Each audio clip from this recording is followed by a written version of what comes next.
Bet on Bears fans, another edition of the Chicago Bears podcast coming your way. Pat the designer, Courtney Cronin in the building. We got a lot to get into on today's episode. What could be, it sounds like to me, a positive update for Rome Odunze. Of course, got to have Pro Bowl talk. We got 3 Chicago Bears voted to the Pro Bowl, but maybe not the guys you think should be there. Of course, we got to talk about this defense with Kevin Byard talking today at the podium and preview this upcoming Sunday night game. All that and more in today's episode of the Chicago Bears podcast. Hit that like button, subscribe to the page, leave a 5-star review. Y'all know what to do. Courtney, we've seen you everywhere on TV this week. Yeah, how are you doing? I'm good. It's been busy. It's it's an exciting time though. I mean, the 49ers win last night. Like blow out the Colts on Monday Night Football. Stayed up late watching that game, trying to figure out how the Bears are going to stack up with them. And, all these scenarios now are coming out, like official ones from the league about what the Bears can do to win the NFC North this week. I mean, they can win it next week too. But if you beat the San Francisco 49ers, that thing is yours. You're guaranteed the home playoff game. It's a good place to be. But the fact that this could come down to week 18 for the 1 seed. For Chicago, the 49ers are also in play for the 1 seed. Seattle's still in play for the 1 seed. It's crazy. Like, this is what the NFL wanted. It wanted week 18 to be pandemonium in terms of like 5 teams could all get one thing and all these things have to happen, all these different scenarios in the final game of the season. And that is ultimately what it's going to line up to be for both the Bears and all these other, and even for any, really, for 4 of the 5 teams that have already clinched spots in the postseason in the NFC, there's stuff still at stake. This is the first time in a while where we're not talking about, hey, are you sitting everybody week 18? All of these games are important, and that's exactly, like you said, what the NFL wants. Hey, today's episode brought to you by Underdog. Make picks, win money. Let's get into the good news of today. A lot of good news around this Bears team today, honestly, on top of winning the division or being first place in the division, having a chance to win it this week. We got a little bit of an update on Rome Odunze, and we don't know when he will be back, but Ben did say it is likely that he will be back this year. Courtney, is that a commentary in your mind on him coming back possibly this week or next week to help this team win the division? Or is that, hey, we know we're in the playoffs, he will be ready for a playoff game? If Ben Johnson wanted to make it as vague as possible, I think he would have said this season, because this season could include January when they're in the playoffs. And yes, technically it's a new season, but it's all part of the 2025 season to begin with. When he said he'll help us some point this year, the year's a week away from being over. Does that mean that he's going to be there for San Francisco? It certainly sounds like that's a possibility.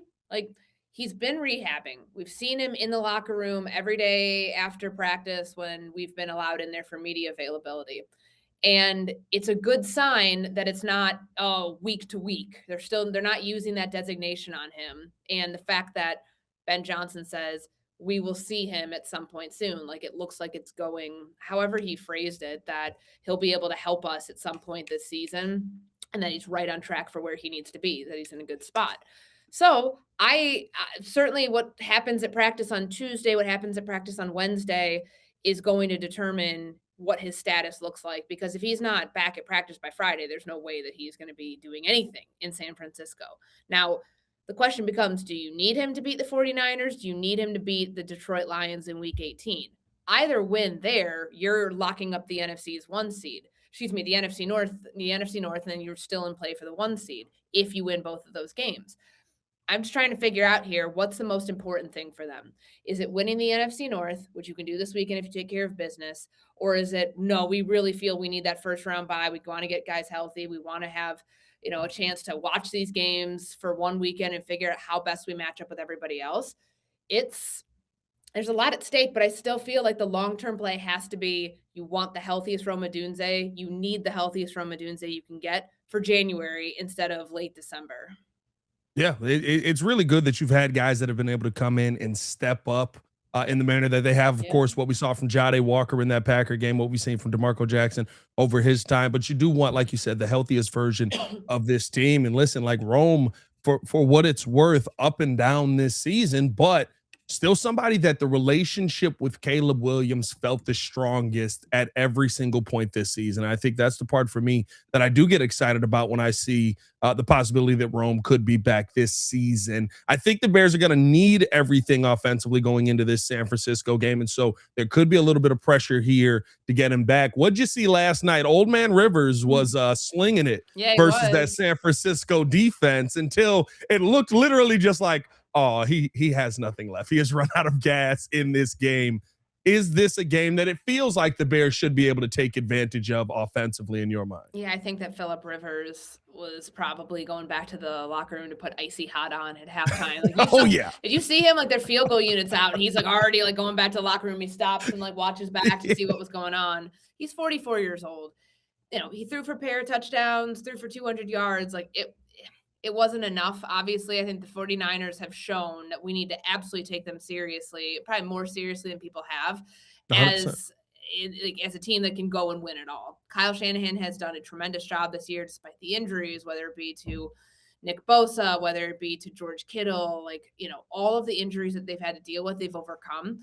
And I mean, hell, like Mac Jones, Brock Purdy. There's a reason that like Purdy wasn't playing for a while because he was injured, and Jones did a decent job in his place. So it's a team that is kind of built like the Bears in the fact that they are very resilient and that no matter what's been going on, who's in and out of the lineup, they've got an answer. So that's like among the things I saw last night.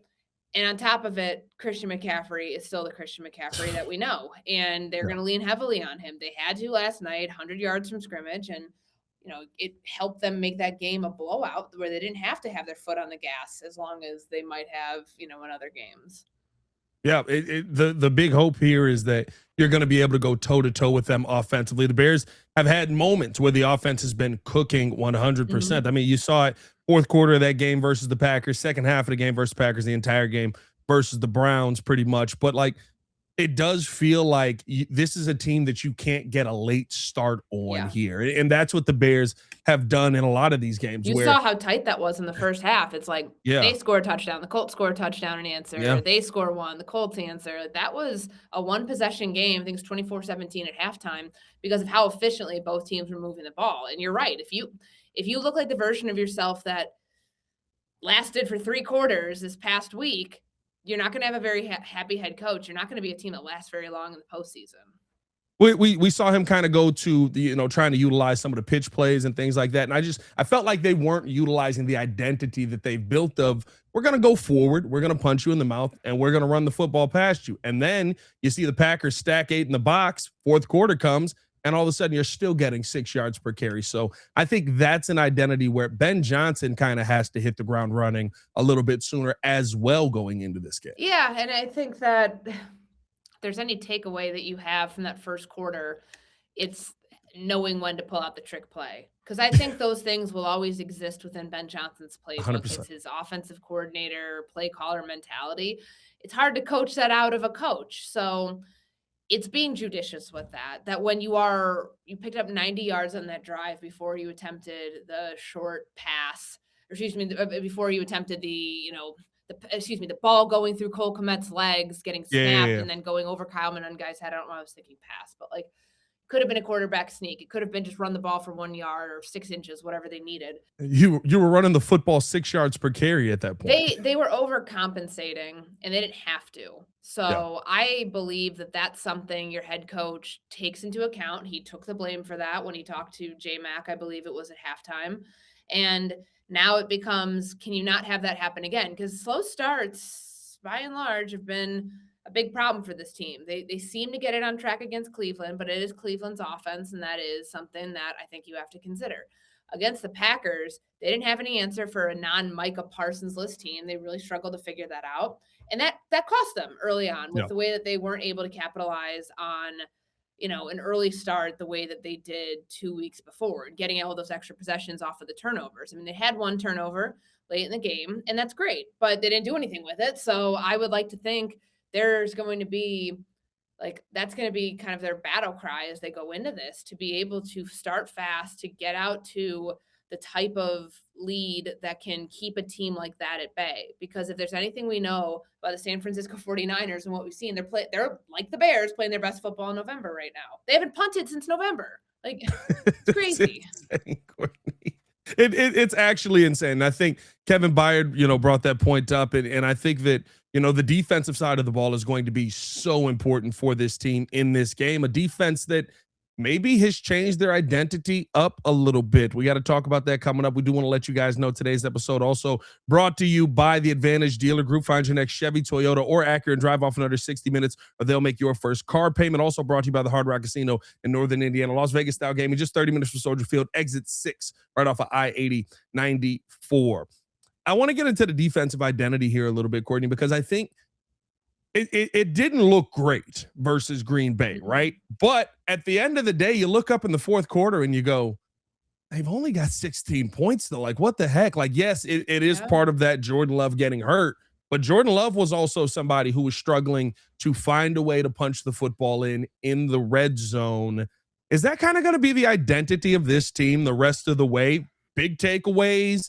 Maybe you're giving up the yards, but when you get into the red zone, that's when the teeth of this defense shows up. Yeah, it's bend, don't break, and it's okay. Like, it doesn't mean that you're like a bad defense if that's what you have to rely on, but it shows you how opportunistic they can be to turn the Packers away 5 different times inside the red zone. Like, they had to settle for 2 field goals down there to make it a 6-point game, and now they're at a great spot where, like, that's something they can hang their hat on. I don't think the pass rush is all of a sudden just miraculously going to come out of nowhere here the next 2 weeks. And, the plan that they had against the Green Bay Packers last time with bringing extra pressure via their DBs didn't work, at least work effectively. It did feel like they were wearing that defense down then. But now I look at this and think, all right, the Bears know what they have to do up front on the D-line, on the O-line, whatever it is.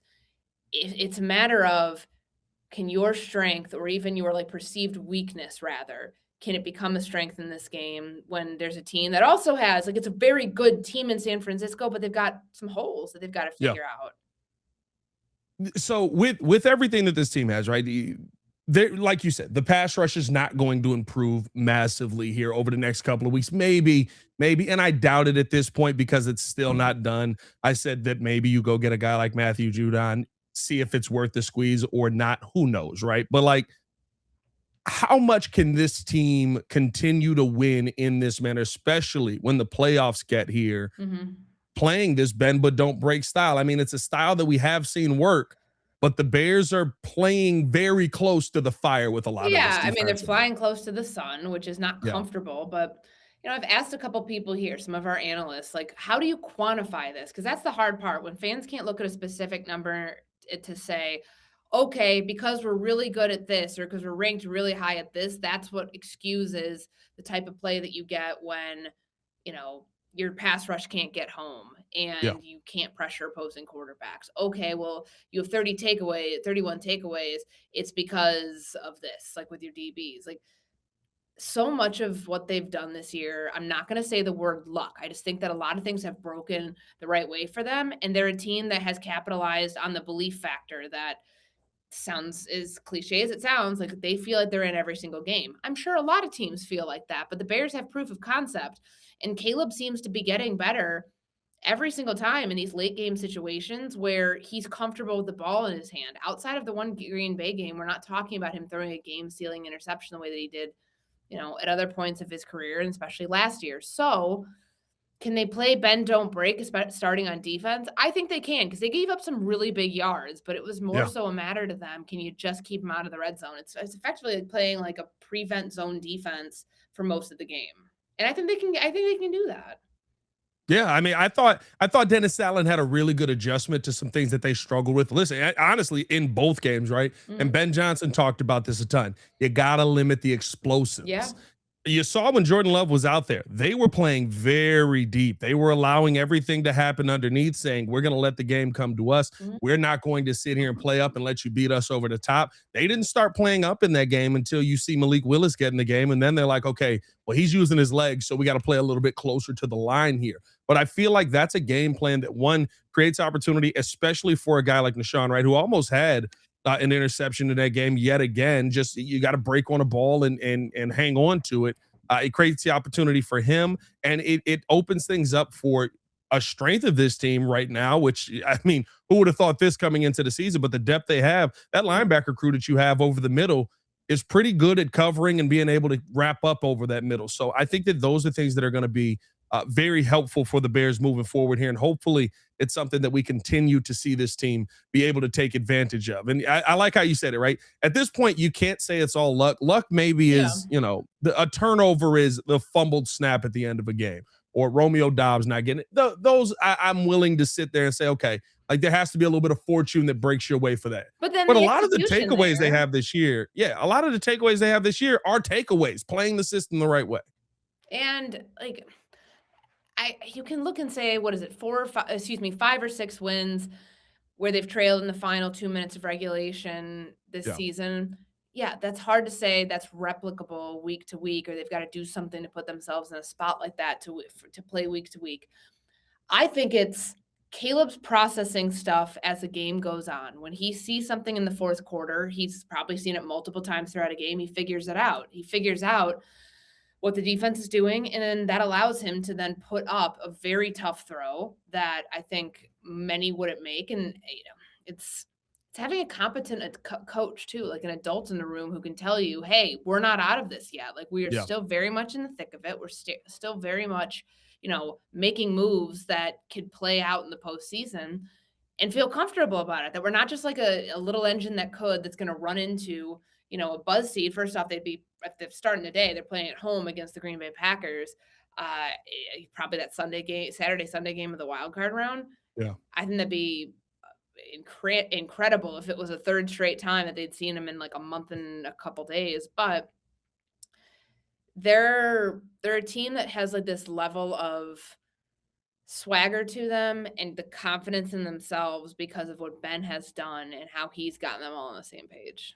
Yeah, I feel really good about where this team is at. I feel like, you can't count them out. And I said this yesterday on the show, Courtney. Nobody wants to play the team that won't give up. Correct. Nobody wants to play the team that's playing 60 minutes a game, because you want the team that, hey, we put you away in the first half and now we can relax the rest of the game. We can take our foot off of the gas. Like, the Bears aren't going to be that team. And I think that's the most important part about this. Hopefully you're getting healthy at the right time. I love how Kevin Byard said it today in the press conference, talking about, the team that gets hot at the right time of year can go a long way in the playoffs. It feels like, not to say the Bears haven't been winning games all season, but it definitely feels like they're playing some of their hottest football of the year versus the best competition of the year right now. So hopefully that is something that that can continue the rest of the way. We do want to let you guys know before we get into the final topic, you're talking about the Pro Bowlers, man, to make sure that you tap into Underdog. Download the app today. Sign up with the promo code CBP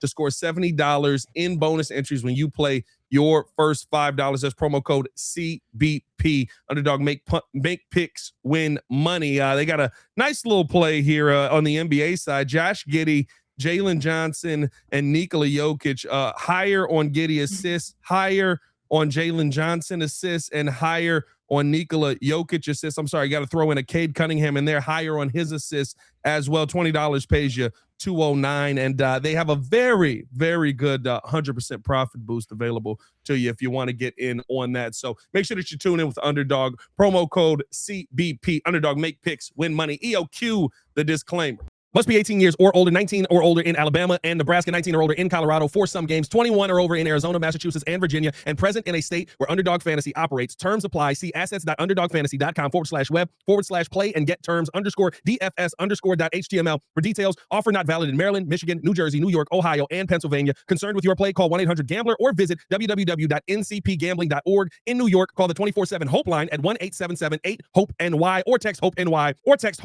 467-369. Your roof's got more layers than a conspiracy podcast. Is that a sandwich wrapper? Ah, yes. Vintage 1988. It really builds character. Avondale Roofing. Inspect smarter, dig deeper, and get to the core of your roof's health.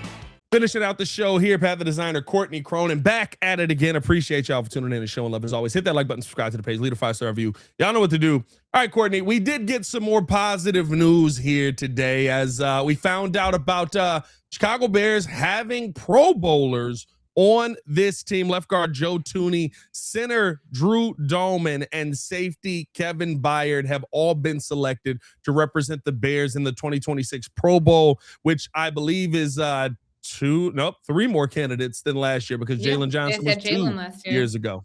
So you're feeling really good about the fact that the turn that this team has taken, and that you have Pro Bowlers currently on the roster. There is one name on there, though, that I think a lot of people would feel possibly got snubbed there, Courtney. No Sean Wright on this list. I thought that was a snub, and I know a big portion of this fan voting counts for 1/3, player voting, and then coach voting for 1/3.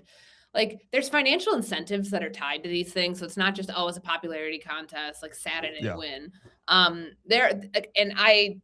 think for someone like Sean Wright, he's happy to be here because he was not in any mix on any other team after he got cut by the Vikings. But hell, he leads the league in takeaways. He's got 10 of them. He's got 5 interceptions, 2 forced fumbles, and 3 fumble recoveries. How is he not like the top vote getter at cornerback? He's having a career year. So that's the only one I would be like, that one didn't make sense. Like, I know Caleb was like 4th, I believe, overall in fan voting. Yeah.